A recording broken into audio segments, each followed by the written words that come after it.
Hello and welcome to another one of these ADD videos. Today we're going to be discussing on how we go about naming compound. Main thing we got to do is determine whether the compound is ionic or covalent. If you have two nonmetals bonded together, they're covalently bonded and they're sharing their electrons. And you can tell the nonmetals on your periodic table.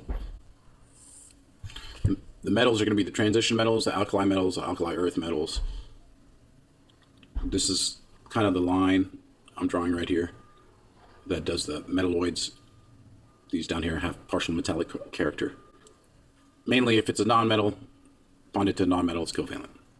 If you have a covalent bond, what you're going to do is you're going to use the name of the first element without changing it, and then you're going to drop the ending of the second element and replace it with the suffix "ide." Also, you're going to need to use the prefixes depending on how many of each element you have. So one would be mono, two would be di, tri, tetra, all the way across. Just make some note cards or just do a few of these and you'll get the hang of it and have them memorized. Again, practicing a bunch of problems is the best way to learn the material. There's no shortcut. All right, so what happens if it's not covalently bonded, if it's ionic? Well, ionic bonds transfer electrons. They occur between a metal and a nonmetal. Again, the metals would be the alkali earth, the transition metals, okay? Any of that bonded with one of the nonmetals. Again, we're going to use the normal name of the first element, and then we're going to replace the second element suffix with "ide," okay? The ending should be "ide" instead of oxygen to be oxide. And then that's it. You don't use any of these prefixes. That's only for covalent, okay?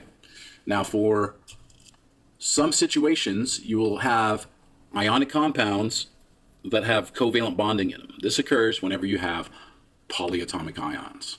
All right, so polyatomic ions are going to be things that you're going to have to memorize. There'll be a table in your book that I suggest you make note cards for.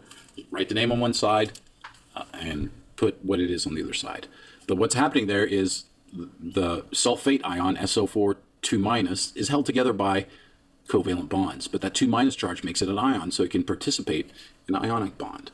All right, so keep an eye out for the polyatomic ions. Make sure you check out the example videos. I'll go through all that in detail. But now this is just a concept and introduction to naming compounds. So general concept only. So for the polyatomic ions, there you will see some that are exactly the same, but they differ in their number of oxygens, right? Sulfates, sulfite. So you can see that we have a bunch of polyatomic ions you're going to have to memorize.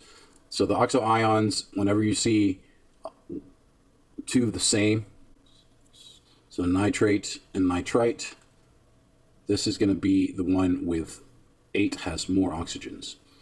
Sulfate, sulfite, same thing. Chlorate, chlorite. Okay. Chlorate is one of the special ones that has an extra one per chlorate. Just ask me for this handout in the review session. You should get it. If you don't make it to the review, make sure you ask me for it. Also, some metals, the transition metals specifically, if you look at your periodic table, some of these people down here can be multivalent. What does multivalent mean?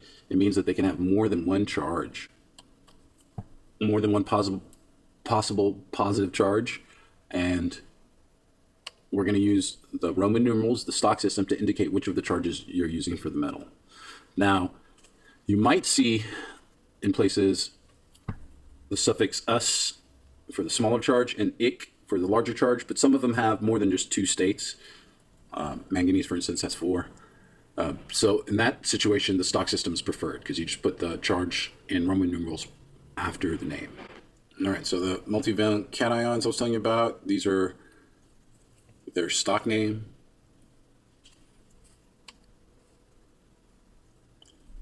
And these are the stock names, and these are the more common names. So you'll see that ferrous is for the smaller, whereas ferric is for the larger. Mercurius versus mercuric.